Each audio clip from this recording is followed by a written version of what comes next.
Hello, welcome back to Madrona's Pulse Teachings. I am Iris. I am filming this on the evening just after our eclipse. And we are moving ahead, folks. How are you doing? How did you journey through your eclipse portal? We move directly into Equinox from this eclipse. So this is our astrology of the week ahead. We're talking about the week of September 22nd. And we literally move from an eclipse, a solar eclipse, that new moon, sun and moon together at the final degree of Virgo, and we journey with them into our equinox. So that equinox is when the sun enters the sign of Libra at exactly 2:42 p.m. Eastern time. This is our day of equal light and dark. We enter into a new season. We have entered into autumn in the northern hemisphere. You folks in the southern, welcome to spring. You can see some of those autumn colors coming in. They're coming early because it is so incredibly dry here. And this week, really, it's big energy. Let's just, spoiler alert, it is big energy. We're coming out of an eclipse into equinox, but because this eclipse season and this particular eclipse week has been so heightened, because talking to all the outer planets. And so what happens is, before the eclipse, we had Saturn exactly opposite the sun, and Saturn was opposite our eclipse, and then the sun moves into Libra and it comes into its exact opposition with Neptune. So we begin this week with the exact opposition of the sun and Neptune. The sun moves ahead, but right away we also have a grand air trine. So that sun in Libra is trining Pluto retrograde in Aquarius, and Sedna conjunct Uranus. Both of them are also retrograde in Gemini. So there is this lovely air energy, and that is with us all week. As we get to the end of the week, it's going to be kind of moving, the sun's going to be moving ahead, but that air trine carries us into this week. So on the one hand, there is opportunity for really working with the air energy, for coming into reflection, understanding. This is happening as we come out of a massive, this eclipse was so massive because of what it was doing with us in the Virgo realms of our psyche and body and chart, in clearing out old habits and seeding in new. So this week is actually a wonderful time to feel into insights, reflections. Maybe words didn't totally come during the eclipse in terms of what you're wanting to seed into, or there's been a bit of brain fog, or there's just been exhaustion. The grand air trine this week can really support the mind expression. That said, this is Pluto, this is Sedna, this is Uranus, this is awakening, transformative energy that's coming to us as we enter into a new season after the eclipse. So you might really be called to be honest with yourself about how you are transforming, about what you are letting go, or as I've been saying, what is letting go of us? Because sometimes the hardest part is acknowledging what is really letting go with us and we're clinging to, especially with the Virgo energy. Virgo can cling. And so we have been asked to release versions of ourselves. That might involve another person, that might involve work, that might involve all the complicated ways that we are woven through relationship and situation in this life. But it is very much parts of ourselves that we've been asked to let go of. And so there is this air trine supporting us, and you might really be able to seed into some new ideas, but Neptune is opposite the sun. And so with Neptune opposite the sun, on the one hand, this absolutely coming out of that eclipse, out of the opposition with Saturn, this is lovely energy, especially if you have the time, the space in the beginning of this week to literally float where you want to float, to go where the energy is pulling you. This is not energy to dig in with. Especially that Neptune is in Aries and the sun enters Libra, sign of one-on-one relationships. there could be a little bit of confusion. There could be a little bit of disorientation. There has been a lot going on. There has been a lot being asked of us. That continues. And, you know, Neptune gets talked about in terms of illusion and such. And that really happens when we're trying to take what doesn't fit into a nice, neat box that humans like to pretend is reality. And we're not allowing what is to be. And so there is also opportunity to simply go beyond, to lean into the relationships that help take you beyond, to lean into the relationships that really support you. But Neptune is also grief. It is, you know, there could be some tension coming up between what we're working on in ourselves and relationship, because that Aries self, it is going through an overhaul. And Saturn's back in Pisces. Neptune will go back into Pisces. There are parts of the self that need to dissolve in a way that we don't even totally know yet. And that is what this next season is all about. And we're seeding into that season because it's equinox.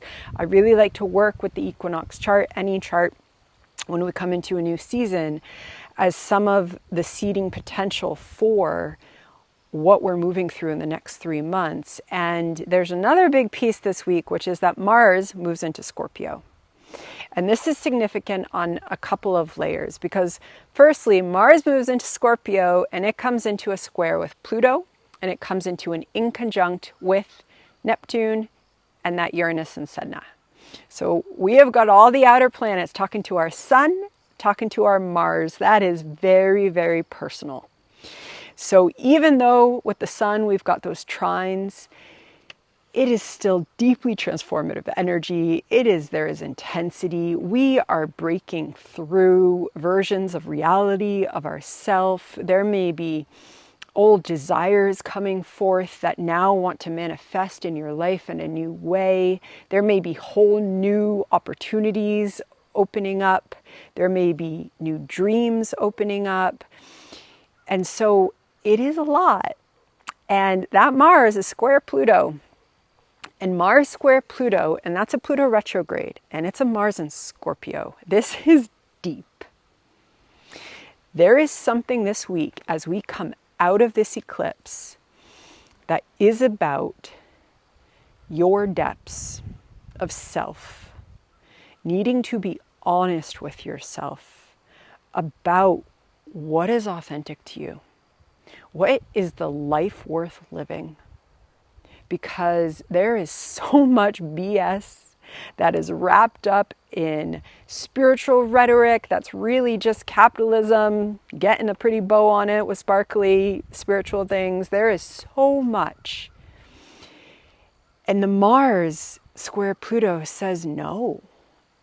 It says no to what is not about my deep transformation, because that is why we're here. There is something primal, there is something deep, and there is something that higher mind wants to open as we move into this next stage of rebirthing, this next stage of dissolving. Because even though we've come out of that eclipse, and we need to make it to our next lunation. We're still working out of the eclipse energy. But we're within a bigger cycle of endings and closings. It wasn't just this eclipse. And the Mars coming into Scorpio, squaring Pluto, and in conjunct Neptune and Uranus and Sedna. That's Sedna talking about Mars and Scorpio. This is also about the parts of yourself that you are not willing to hide anymore.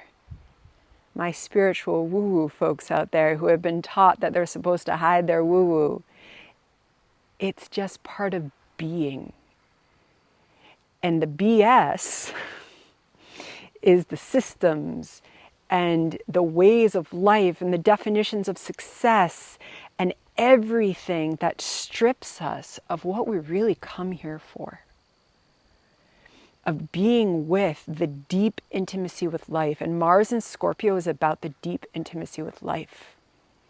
And so this square can also absolutely bring up relationships. I mean, the sun's come into Libra. But the deeper astrology here, when we look at all the cycles talking to each other, it's not about other people.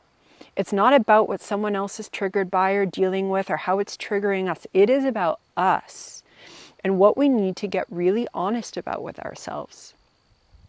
And that Mars in Scorpio, well, that Mars rules Aries. And Neptune's at 0 degrees of Aries opposite the sun that enters Libra. So it's all woven together.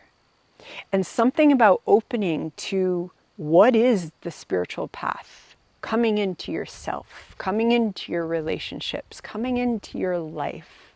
Something about that has to do with being so honest with ourselves that we're able, there's a bit of a reckoning energy here.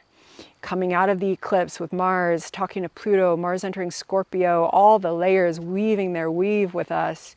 There is a bit of a reckoning, but it's a soul reckoning, and it wants to be about opening to the honest, juicy lives that we come here to live. And yet the ways that we've been taught to align ourselves to the rules and systems and belief structures and how we hold that in our body, I mean, that's what we have been in a Virgo season asking us to release. Coming into that rewilding of the Virgo archetype, which is not here to be perfect, but is to be in perfect devotion and sacred intention. Those are two very different things. The intention can be perfect because it comes in the moment. The execution, well, life got messy. A windstorm came. A drought came. It's okay to get messy. Virgo is really about the intention in the here and now, working with the Piscean divine calling. And now the sun comes into Libra so that we can carry that into relationship, that we can carry that into the places where we do go beyond ourselves, where we do come into relationship with other beings and bring that devotional life hopefully into harmony and justice and beauty and balance. But Neptune opposite the sun says, your definition of balance, it's about to change because reality is changing. And what we've been doing, it is not working. And not in a, let's just have a new leader or let's just do this. It's a paradigm change. Everything needs to change from the inside out. It's the radical going into the root of that word, getting into the root, uprooting it and changing it. And that's what the outer planets are doing with us. And that's what this eclipse season has been about. And it all pulls into this equinox on a day of balance, on a day of light and dark.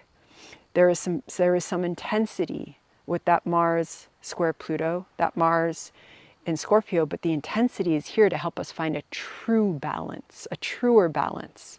One that is not about keeping a status quo. One that does not involve silencing. One that is actually allowing what is real, because all Scorpio wants is what is real in the deep intimacies of life. To be allowed, to be seen, to be embodied, to be loved. And our drive comes into that. Squaring Pluto, who is in a deep process of awakening and exposing what isn't authentic so that hopefully we can get to more collective levels of authenticity. But it all starts in here. And the astrology of right now is so much about ourselves. And Sedna is talking to everything. That goddess of the ocean, Inuit goddess of the ocean. And she's talking in exact ways, which means that reclaiming, that transformation, that understanding that there are other narratives and they need to be woven through and embodied. It's all here. It's all happening. It's big, but remembering that grand air trine, it is supportive.